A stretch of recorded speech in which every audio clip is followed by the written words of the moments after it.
Tonight on Access TV, it's Gotham Comedy Live. Get ready to laugh with Monty Franklin, Regina Decicco, Don McEnery, Rick Younger. This week's host, Paul Rodriguez. Gotham Comedy Live, all happening right now. Ladies and gentlemen, Paul Rodriguez! For real? Hey. Thank you very much. We are live in the center of the universe of comedy. Right here, the Gotham Comedy, we are live. Did I say we're live? We're live. Anything could happen. Some other shows say they're live, but we're not sure. We know we're live, right? Have you ever been live before? Okay, yes, you have been live before. All right, well, we're live now, right here. I don't know, for all we know, I'm probably watching myself right now, eating Cheetos, which is how I usually do. But I am excited, man. This is National Hispanic Heritage half a month, I think. No, because we get like the first 2 weeks of September, the last 2 weeks of October. I get confused because it's the same month as National Breast Awareness, Breast Cancer Awareness. I'm always aware of breasts, but... You know, we combine those two and we got a very special month. You know, first Hispanic in the White House this month. I'm excited. He got arrested. Omar Gonzalez, right? They said, well, what are you doing here in the living room? I don't know. The door was open, you know. I'm the gardener. I got keys to every door. You know, I think President Obama ought to get a whole team. You know, the security, come on, security, they've been in trouble before. Remember when they went to Colombia and didn't pay a hooker $200, which is really cheap. You know, they're representing us. You know, you should have tipped, you know. You get anything from a Colombian, you better pay. Now, everybody knows that. Apparently security doesn't. I've seen the president age right before our eyes. Am I right? The security, you'd be worried too. Some dude named Gonzalez walks into your bedroom, you know, I wouldn't be able to sleep. They fired the lady in charge of the security. I think they should have hired Omar, because if this dude knows how to break in, he knows others who, who might want to break in also. Of course, I shop very exclusive place. I shop at a place called Forever 51. It's not your ordinary store. You got to be 51 or better, which I am. You know, I'm about to be 60 years old, and I am definitely not recommending it. You know, people, I'm starting to date women my own age. It's not easy. I've broken so many hips lately, but I keep at it.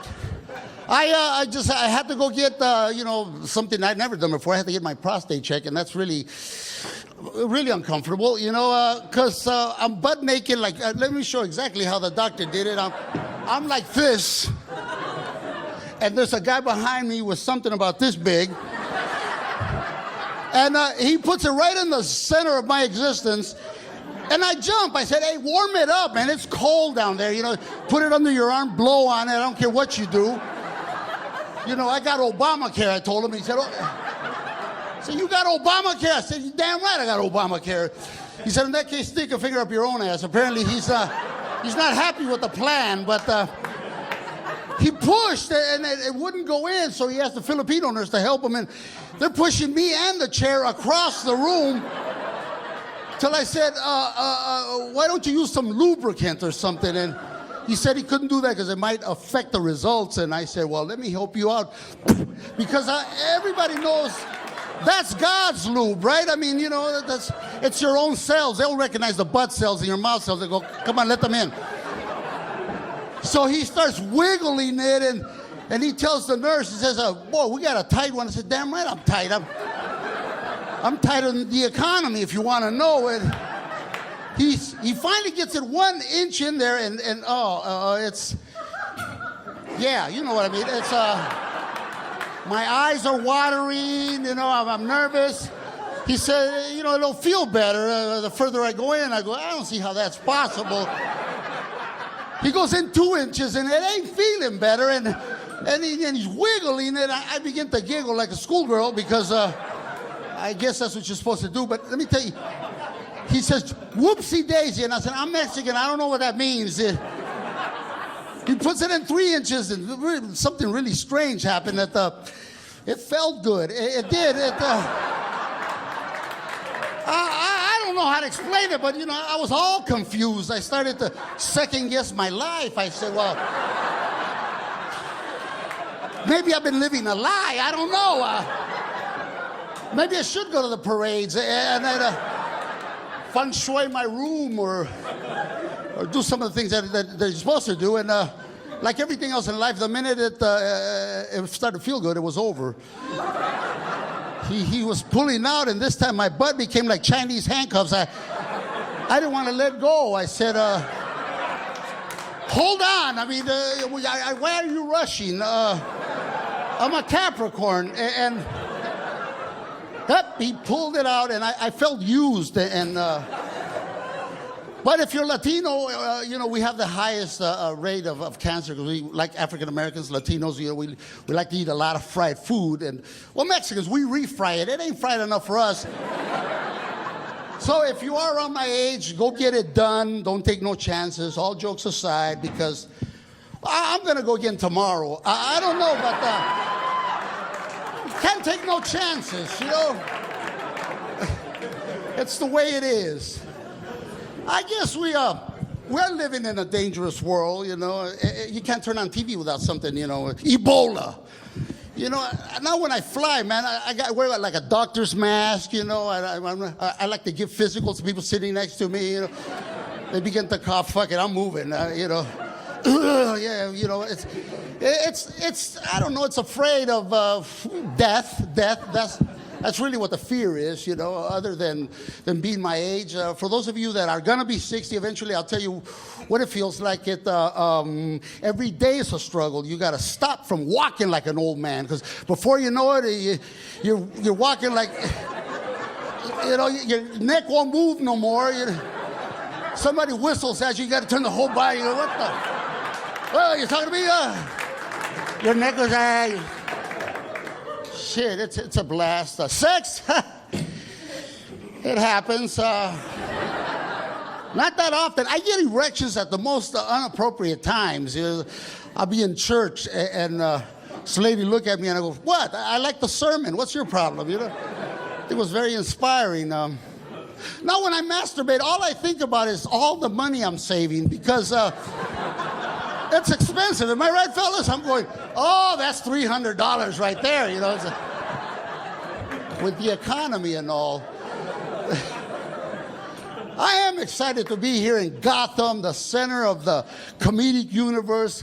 I'm not just saying that because they're paying me and I'm reading it. No, I'm saying it because New York has a vibe. It's like the world, it's the capital of the world. You walk down the street, you hear every language known to mankind, and you realize some languages are not romantic at all. How anybody romances anyone in German is really beyond me. It's like, ich bin einig. That would make my testicles go up. I like to watch like Asian, Japanese, such a strong language.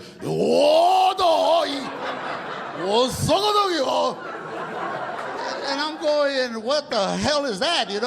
And the women are so feminine, so docile.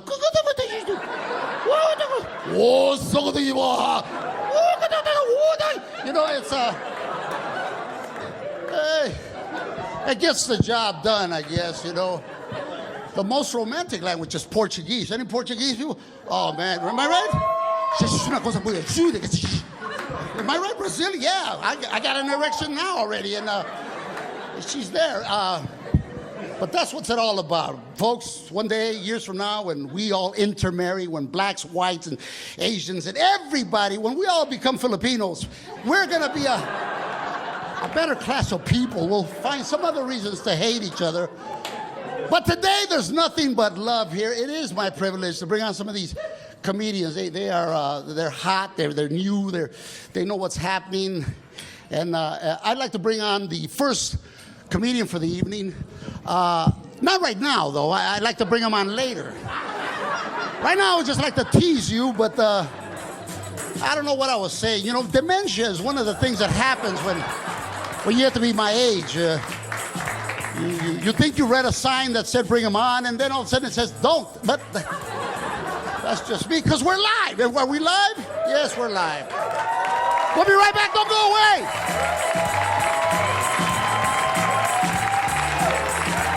Stay tuned for more laughs on Access TV, live from the Gotham Comedy Club in New York City.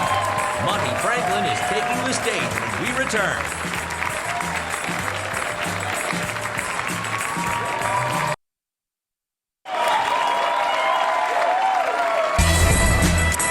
Welcome back to the Access TV presentation of Gotham Comedy Live.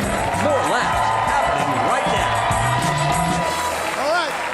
You know, you are the best and you deserve the best. And we have to go far to find this man. He comes from down under, from the Australia with love. Here he is. You've seen him on many shows. Please, Rob Schneider TV show. You might remember him. Please welcome Mr.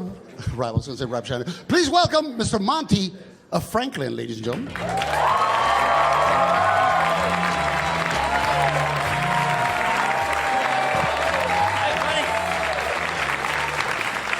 Hello. How you going, guys? Are you good? All right. Thank you for having me. I am from Australia. I've said some stupid stuff in your country. I really have. This is the worst thing I've said, okay? I said this the other night. I was out doing a gig. I was the only white person there, okay? The whole audience was black. Every comedian on was black. Now, in Australia, we don't have a lot of black people. I think they're cool. I was trying to act cool with these guys backstage, okay? They were talking about smoking weed. I didn't know how to get involved in the conversation. And I said this, I can't believe I said this. All right, one of the guys was sitting there rolling a joint, and he looked up at me and he goes, "Hey, bro, do you burn?" And I seriously said, no, I wear sunscreen.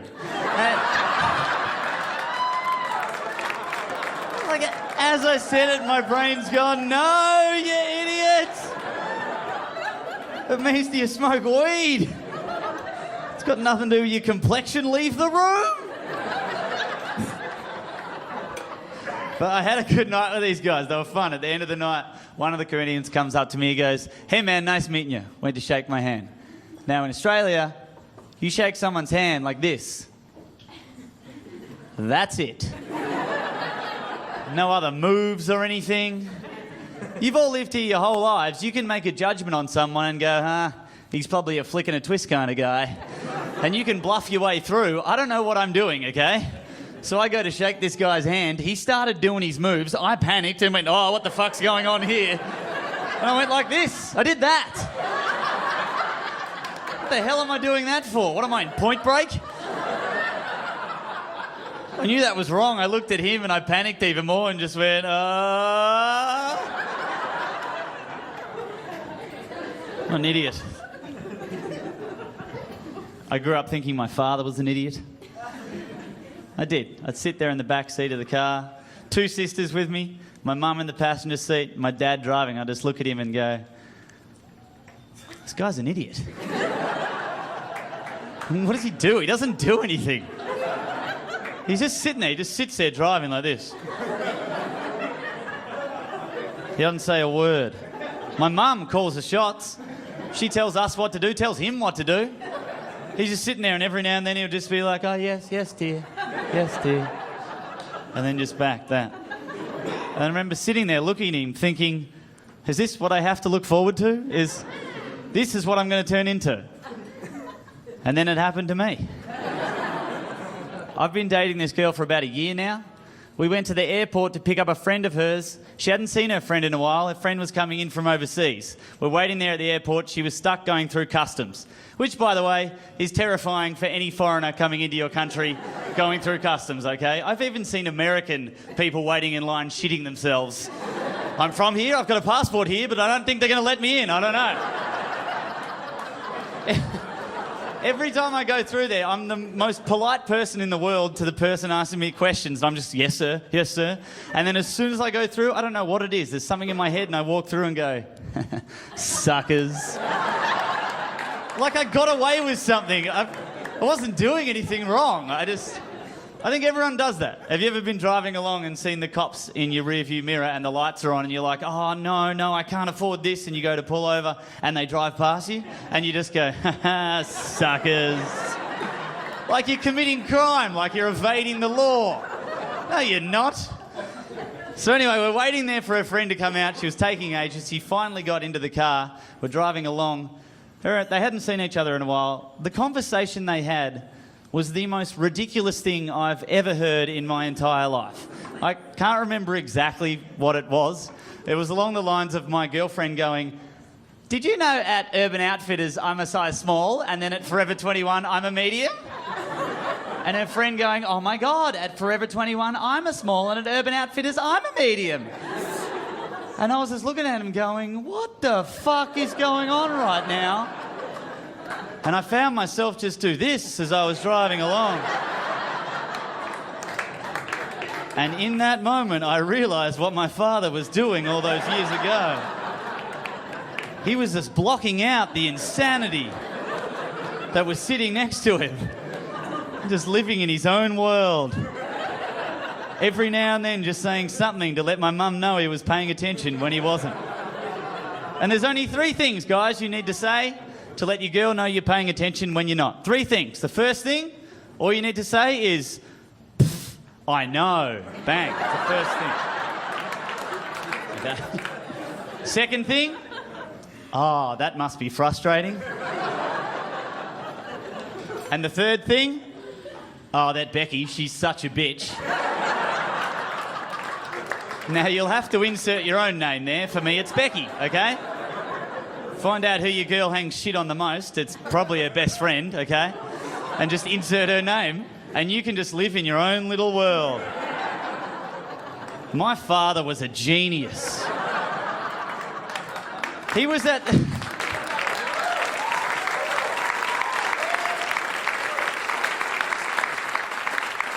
He had this at such a high ninja level. I am not there yet. Not there. I have much to learn.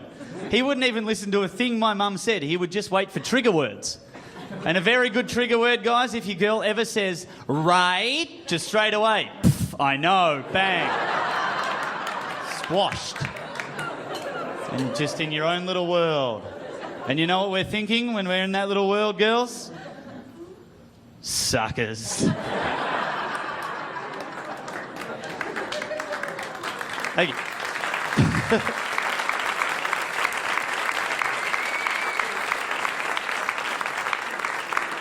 My girlfriend took me to a place called Sephora. Don't go there, guys. It's not for us. I like to think I'm an open-minded guy, can find something. I didn't know what was going on in that store. I didn't understand what was happening. I walked through there and she goes, "Oh, here's a face curler. Here's a something else. I don't know." I found myself just out the front of this store, like staring at my own feet, because that was more interesting than anything in that store. And there was like 5 other guys standing there with me. And this happens a lot. Guys will just congregate out the front of these stores. And you girls probably wonder what we do. We don't talk to each other, okay? We have an arrangement, don't we, guys? That's your own personal reflection time. You just stand there and carry 7 bags from different stores like an idiot and just quietly look at your feet. And girls, don't take us into a lingerie store either, okay? You think we like it? We don't. Because if you take us into a lingerie store and you walk more than 3 feet away from us, we are just a guy alone in a lingerie store. And then we're just like, "Oh, what's that? Oh, what are you wearing?" Like, we don't want to turn to that guy, but we do. We don't mean to. We don't tip in Australia, and I know you guys tip here, and I know you think we're tight asses for not tipping. This is why, okay? A waiter, waitress in Australia gets paid $30 an hour. They don't need our tip. So I come here, and I realise now it's 20% or it's $1 a drink at a bar. I get that. But I cannot leave the $1 on the bar without getting credit for the tip from the bartender. I need him to see it and validate it. Like, I can't just leave it and walk away. I have to wait till he turns around and I do this slow, like, there you go. There's your $1. Enjoy. There's too many people that want tips and I don't know who. There's a guy in the toilet I know how to wash my hands, dude. I'm 30 years old. What are you doing? You're just scaring me. You got gums and potions? What are you, a wizard? It's like you've set up a little CVS store in there. And what happens is I just end up not washing my hands because he scares me. I go in there and I go, oh shit, it's one of them, and I just piss. And the whole time I'm thinking, how can I get away with this? What do I do? And then I end up just going, oh, hey, and just walking out. I'm disgusting. Guys, my name's Monty Franklin. Thank you very much for having me. Stay tuned for more laughs on Access TV. Live from the Gotham Comedy Club in New York City. Regina Decicco is taking the stage when we return.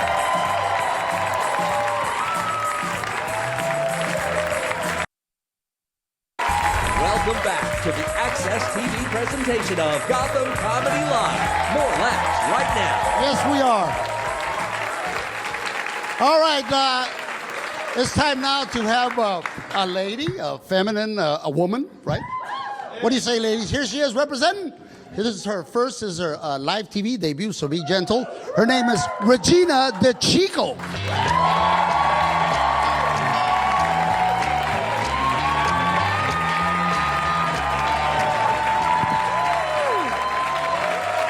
Hello, everybody.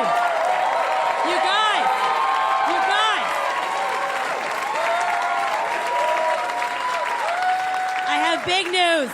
I have big news, everybody. Big news. I just got engaged. What? Yes. And as soon as I got engaged, everyone, I found out that I am a lot more superficial than I thought. Okay, because I found the guy, right? The one. The last thing I was thinking about was the ring, right? Because I had found true love. And you can't put a price tag on that. But then I saw the ring. Right? And I was like, gimme. Now, here's the thing. I had eyeballed it, right? I could tell it was like 2 sizes too small. I didn't care. I shoved that sucker on. And it got stuck. I wound up in the emergency room, and the doctor was like, you were gonna have to decide between saving your ring or your finger.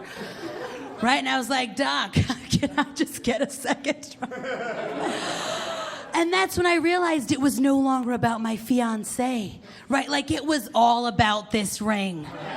If a homeless pedophile with full-blown AIDS and a lazy eye had gotten down on one knee with this ring, I would have been like, all in.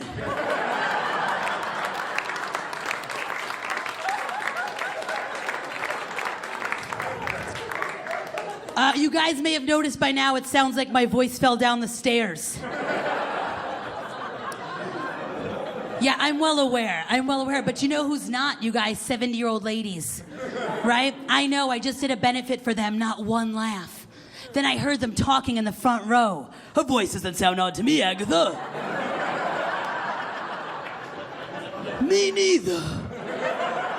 Right, you guys, it took them a lifetime of smoking to sound that way, right? People always think I smoke, but I'm young. I would have had to have been smoking on the playground. Is this line for the slide ever gonna move?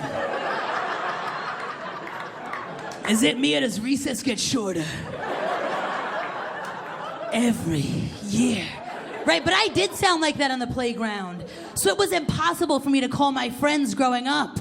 Could Stephanie sleep over?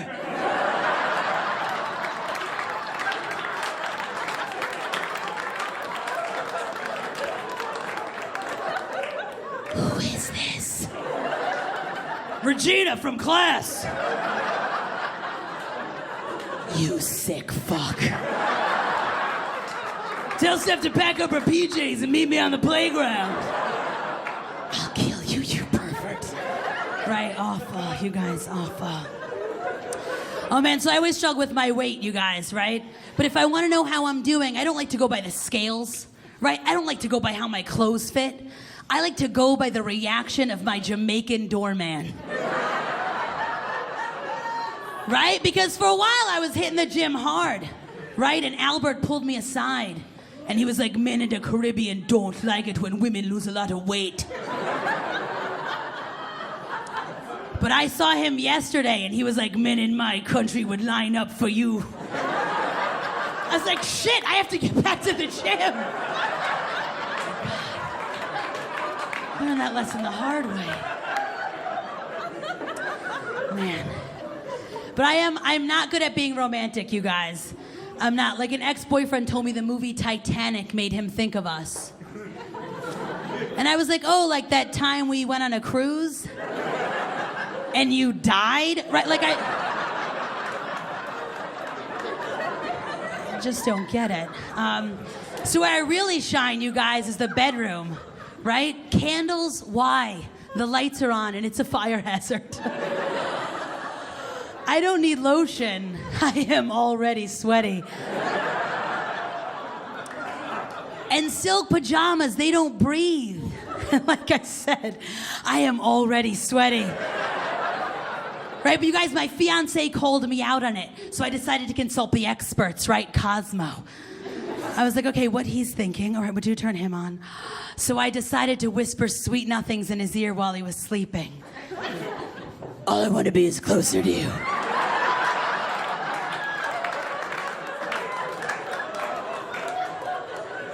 Your eyes sparkle brighter than the stars.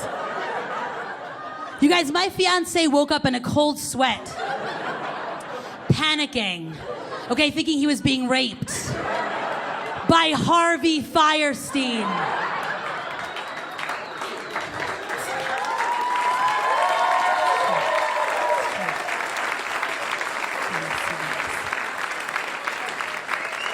I mean, so I live on the Upper West Side, you guys. I don't know if you're familiar with the Upper West Side.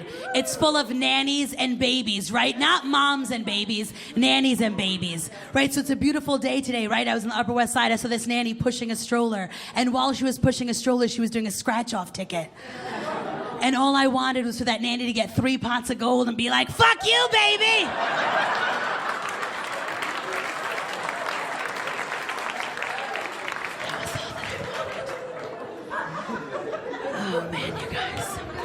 So my roommate just broke up with her boyfriend of 2 years, and now she's in that post-relationship whore phase. So every night she's bringing home a different guy that she met at the gym. So in order to keep track, I started swiping them in. Right, giving them a towel, a locker for their stuff. We're like, have a good workout, don't forget to hydrate. Right, if it sounds like they're struggling, I run in and I spot them. Right, come on, think of dead puppies, your grandma naked, you got this! And then I stretch them out and I send them home, right? But something's not going right, you guys, because no one has been back after the free trial membership. Yikes. So I was watching cartoons the other day, you guys. Old school Saturday morning cartoons, right? Our cartoons. Yes. And I had a realization. Okay, I think that kids are soft today because their cartoons are soft. Right? Like, if you think about it, today they got Dora the Explorer, right? Dora's best friend is Boots, right? And oh my God, with the stupid, sir. It's my show. That's fine. So Dora the Explorer, her best friend is Boots, right? And Boots will do anything she wants, right? That's not real. Right, we had Yogi, and Yogi's best friend was Boo Boo, right? And Boo Boo was always like, Yogi, that's a bad idea. Ranger's not gonna like that, right? That's real. Tom and Jerry, they were together 24/7. They were always trying to kill each other, right? That's real. You guys, if Scooby-Doo happened today, Shaggy would have a peanut allergy. Right, and that's just sad. He'd be like, Scoob, when you make that giant sandwich, make sure you put it on the gluten-free bread. You know I got the celiac zoinks. Only Scooby didn't wash before he made that sandwich. There's traces of peanut in Scooby snacks. Shaggy's having an allergic reaction. Scooby can't use an EpiPen. He has paws. That episode ends with the mystery machine on the way to the emergency room. Right, and nobody wants to watch that. Nobody. Now, you guys, I need to let you in on a secret. You guys, my voice does what it wants when it wants. Right? I used to work at Eyewitness News. One day we went out for drinks, and everybody was like, Regina, do your Cartman. Do your Eric Cartman from South Park. And I was like, what? No, I don't. They were like, no, you slip into it all the time. You guys, that means that I was on important phone calls like, yes. Did you get a good look at the perp?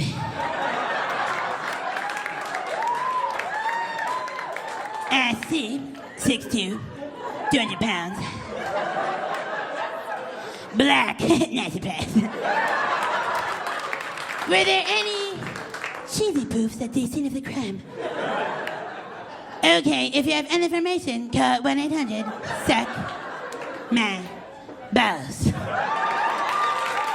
I'm Regina, Decicco, you guys. Thanks so much.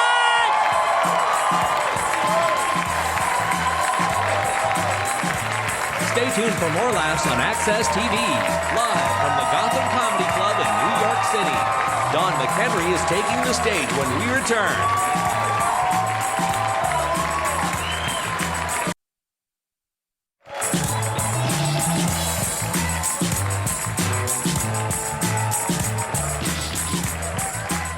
All right, ladies and gentlemen, nothing but the best for you.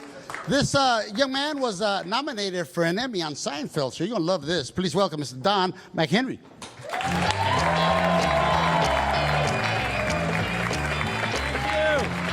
Thank you, ladies and gentlemen. Thank you very much. Good to be here. Oh, keep it going. I won't have to do any jokes then. Good to see you. Thanks for being here. Let me ask you this. Everybody's up in arms these days about the same-sex marriage. That's all I'm hearing about, same-sex marriage. Everybody's fighting about it. I have been married to my wife for 27 years, and we've been having the same sex for a long time. I don't know why I have to sign a petition to continue this. Go on. How about, hey, let's shake up the sex a little bit marriage? How about that petition? How about some sex marriage? Could we have that? That would be good. A lot of comedians talk about their sex life. I don't talk about my sex life is private. It's very, very private. I am the only one who knows about it. Thank you. Letting everybody get that at one time. Here's the thing I'm kind of pissed off. Governor Christie, the guy in New Jersey, blocks traffic on the George Washington Bridge, ties up traffic, hundreds of thousands of people, hours and hours, and he still has his job. Now, a couple of years ago, yeah, thank you, you can agree. He agrees. I don't care what you do, as long as he agrees. That's why I'm in the business, ladies and gentlemen. But on the other hand, Eliot Spitzer was the governor of New York, and he had to resign because he was caught with a hooker. They are not equal. Personally, I've never been with a hooker. Professionally, yes. But I don't think that this guy should have to resign. The thing about Eliot Spitzer, this did get to me. The hooker he had was $28,000 for one night. $28,000 for one night. That's like a sin. That man could have had 28 fantastic hookers for that much money. $1,000 a pop, I'm sure, is a pretty good hooker. He could have celebrated the month of February. The hooker a night. And every 4 years, he's got to pony up for another one. You read about these two women who were kicked off the Southwest flight. Southwest kicked two women off the plane because they were kissing. That's all they were doing. They were kissing before the plane left. They kicked them off. They said that is inappropriate behavior. That's what they said, inappropriate behavior. I think those women should sue. I'll tell you this. If I were on an airplane and I saw two women making out, I'd have been the one kicked off for inappropriate behavior.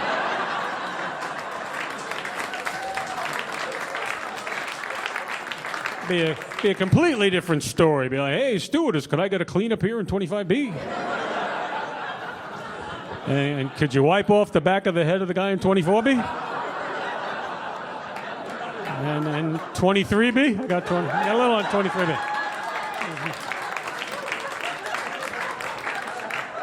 And I got a bit of a hook, so could you get 21F over there? That'll be good. I realized recently I am the opposite of homophobic. Here's what happened to me. I'm in an elevator with a friend of mine, another guy, and there's a third guy in the elevator. That guy gets off the elevator. My friend said that guy was checking him out. And in my head, I'm going, why was he checking him out? I'm a better-looking guy. What the heck is the matter with me? I realize I don't care who finds me attractive as long as somebody does. So I have a theological question to ask you. And this is a lot of people don't know, not feel, you know, they get a little upset. I need this over here. But I'm driving down the highway the other day, and the car in front of me has a bumper sticker on it that says, "I'm driving with Jesus." You know that bumper sticker, "I'm driving with Jesus"? It's very popular. Here's my question. If I have that bumper sticker, can I use the carpool lane?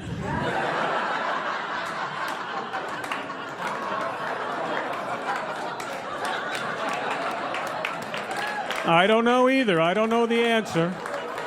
I think it's worth a try.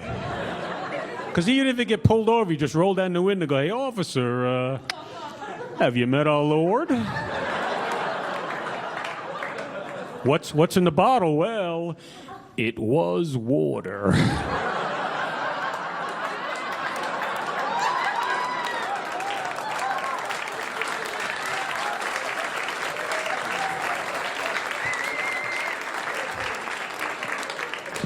Oh, that for that.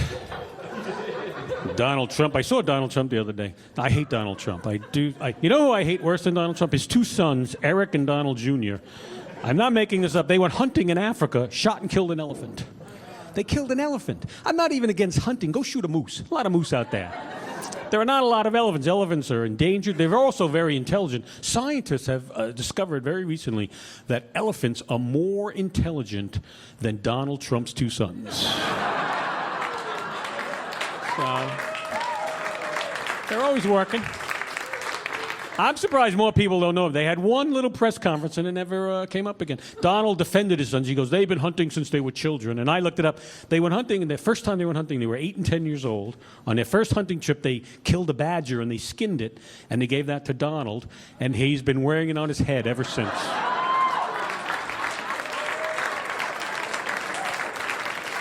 Nice of him. He also said, "I am not a hunter, but my sons are hunters, and they are good at it." What do you mean they're good at it? They shot an elephant. How do you miss an elephant? You don't have to be Annie Oakley to shoot an elephant. Anybody could shoot Stevie Wonder could shoot an elephant, ladies and gentlemen. Stevie Wonder would not shoot an elephant. We need a new Stevie Wonder. Stevie Wonder, besides being one of the greatest singers and songwriters, he is also our go-to guy as a blind reference guy. You know what I mean? Like, you know, it's not something he set out to do, but that is where he is. You know, like you go, "Hey, nice shirt. Did Stevie Wonder buy that for you?" And before that, it was Ray Charles in the 50s and 60s. "Hey, Ray Charles would have seen that coming." The 20s and 30s, it was Helen Keller. Really, and Helen Keller was blind and deaf, so she was a double reference. She would, you could use her twice. "Hey, you know, you go in a noisy room. Helen Keller said, 'Could you keep it down in here?' And did she buy you that shirt?" That's why we need a new person. Stevie's like 60-something years old now. He ain't going to live forever. We need somebody who's your kids and your grandkids going to use as a reference. I got to figure it out. We poke out Justin Bieber's eyes.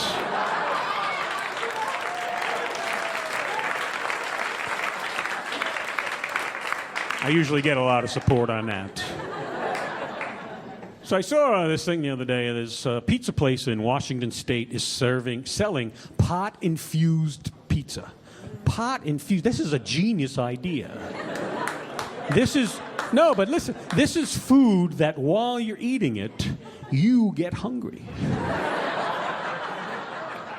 You go in there and go, "You know, I'm really not that hungry. Just let me have a slice." Halfway through that slice, you're going, "Hey, let me have another slice."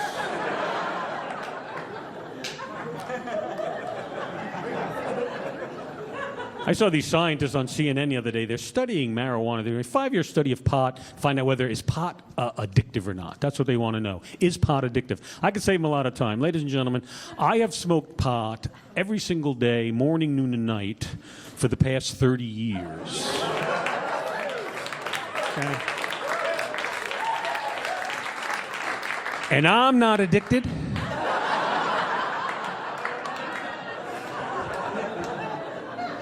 Pot's a much more sociable drug than booze. You could be anywhere in the world alone, friendless, not know a soul. If you're at some event standing near somebody smoking a joint, they will always go, "Here, do you want a hit?" And I will say, "Yes, that's why I'm standing near you." You can't do that with booze.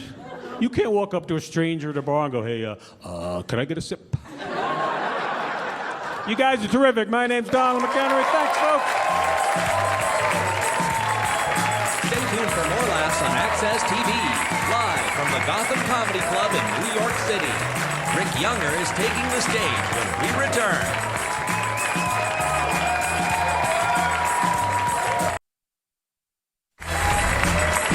Welcome back to the Access TV presentation of Gotham Comedy Live. More laughs happening right now. Oh, yeah. Hey, this hour just flew by, isn't it? A lot of you are saying, where's the brother? The brother's coming up right now. Very funny. Please welcome him. He's a regular on the Today Show. Please welcome Mr. Rick Younger.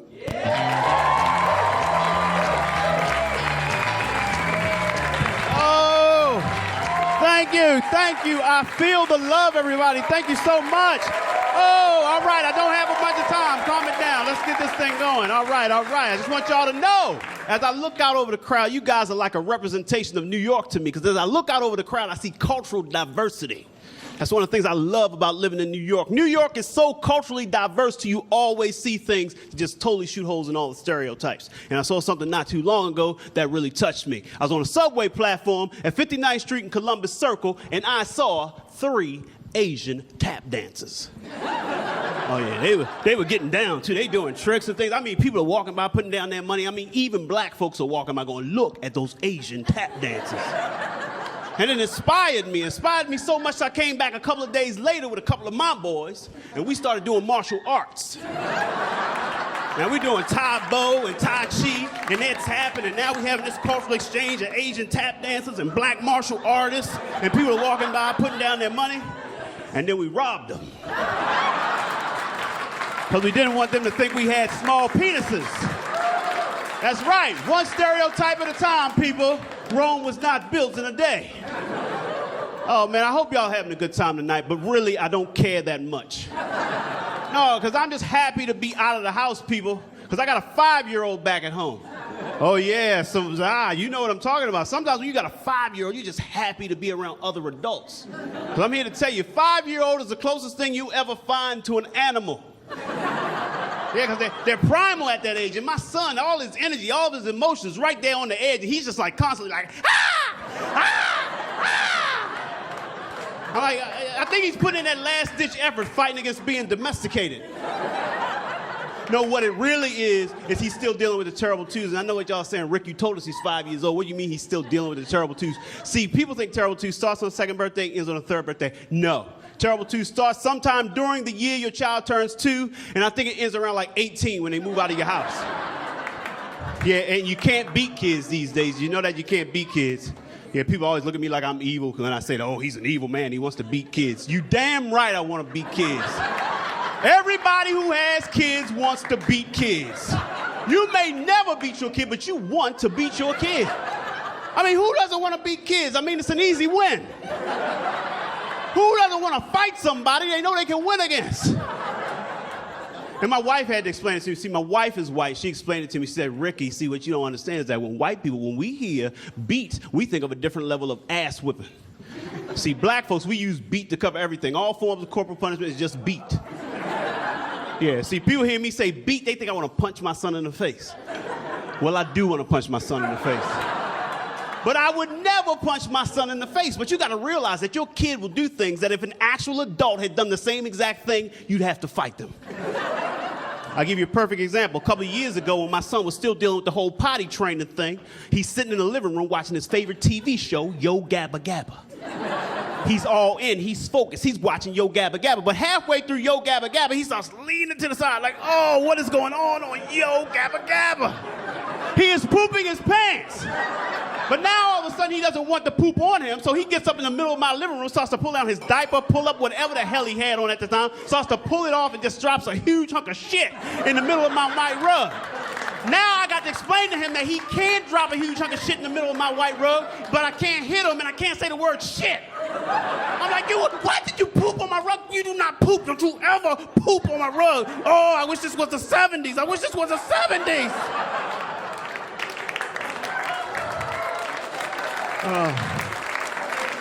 So my wife is white, everybody. Got a white wife. My wife is white. Well, that's how I like to describe it. We live in a racial exchange program at my house. Yeah, me and my wife, we're the perfect example of a real black man married to a real white woman. You probably want to know what that means. Well, you should see our wedding pictures. It's me and my black groomsmen, her and her white bridesmaids. Yeah. I'm originally from Baltimore, Maryland. You've seen Baltimore on TV, The Wire, Homicide, Life on the Street, 80% black, Baltimore, Maryland. My wife is from Oklahoma.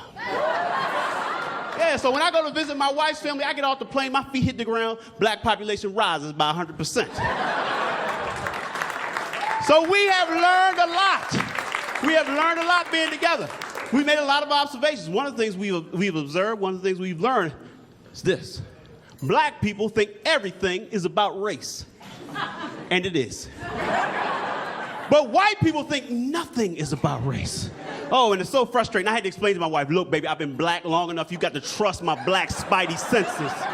You got to trust my black spidey senses. Y'all, black spidey senses, that's that innate ability as a black person to know that something is racial. Most of the time you can't prove it because most of the time the evidence is circumstantial, but trust me, baby, it's racial. Trust my black spidey senses. And we learned this early in our relationship because when we were dating, we lived a block away from each other. One night, I'm going to go visit my wife. I step out to go out the house. I put on my black skull cap and a black coat because it's cold. I step outside. I turn the corner. First thing I see is a white woman walking by herself. My black spidey senses went off like crazy. Blah, blah, blah, blah. I got so afraid, so I started to pray. I'm like, dear God, please do not let this white woman turn around and see me. But to show you that God has a sense of humor, at that very moment she turns around, her eyes get huge. And she starts to do that run-walk thing, you know. It's like, it's not running, but it really is running. But it doesn't qualify as running because she's abiding by the Olympic rule where as long as one foot stays on the ground at all times, it's not running. She's moving. And I'm like, dear God, please do not let me catch up with this white woman. But I was taller than her, you know? So I'm, you know, and it's like she's moving as fast as she can, and I'm gaining on her. It's like she was living her worst black zombie apocalypse nightmare. She's moving like this, and I'm just like, she got so afraid till she ran up into the doorway of a building she obviously did not live in. I could see her down there like, oh God, please don't let me in. Oh my God, oh God. They took all with me, and I just go to her and say, hey lady, I'm going to go see a white woman, it's just not you. So I get to my wife's apartment, and she's like, Ricky, what happened? I was like, baby, I can't believe this. On the way over here, I just scared the hell out of a white woman with my mere black existence. She's like, Ricky, I don't know if that was racial. You know, because I'm a woman, and I go out at night, and I see a man, I don't care if he's black or white. You know, I get afraid. I'm like, yeah, but she was running down the street going, please don't kill me, nigga, please don't kill me. I think it was racial. But I understand the fear. I understand where the fear comes from, because if you watch television and film, you get the idea. You watch media, you get the idea that black men are menaces to society. I know it's true because there is a movie called Menace to Society with black men in it being menaces to society, so I understand the fear. But you gotta understand that black people, we watch those same movies. So when I'm walking down the street and I see a black guy, I'm just as scared as you are. So I gotta act like I'm not scared. I see a black guy walking towards me, I'm like, oh man, this nigga gonna rob me. He sees me walking like, oh man, this nigga gonna rob me. And we walking towards each other. Both of us wanna cross the street, but we can't because we know whoever crosses the street now has to get robbed by the other guy, because that's the rule. So we keep walking, and we finally, like, just almost like two dogs circling each other till we get up to each other, and we finally get up the nerve, and we just give the head nod, and we fart. And we farted because we almost shat our pants. But since the robbery didn't go down, that was our ass giving a sigh of relief. I want to thank y'all for allowing me to take y'all on that racial safari. But hey, I ain't got that much time, so I just want to say I'm going to leave y'all with what I like to call Rick Younger's words of wisdom. I'm Rick Younger, in case y'all wondering, who the hell is Rick Younger? And why should we listen to his words? So listen up. Word of wisdom number one, people, remember, a penny saved is a penny earned, unless you stole it. So don't steal. See, y'all are good people because, you know, sometimes I play rough crowds. I always have one guy in the back who's like, Rick, robbing people is hard work. You know. Word of wisdom number 2, people. Remember, one monkey don't stop no show. Unless, of course, it's a one monkey show with no monkey understudy. And finally, my last word of wisdom goes out to the ladies. Ladies, remember, a good man is hard to find. Especially when he's hiding from you. My name is Rick Younger. You've been beautiful. Good night. Stay tuned for more laughs on Access TV, live from the Gotham Comedy Club in New York City.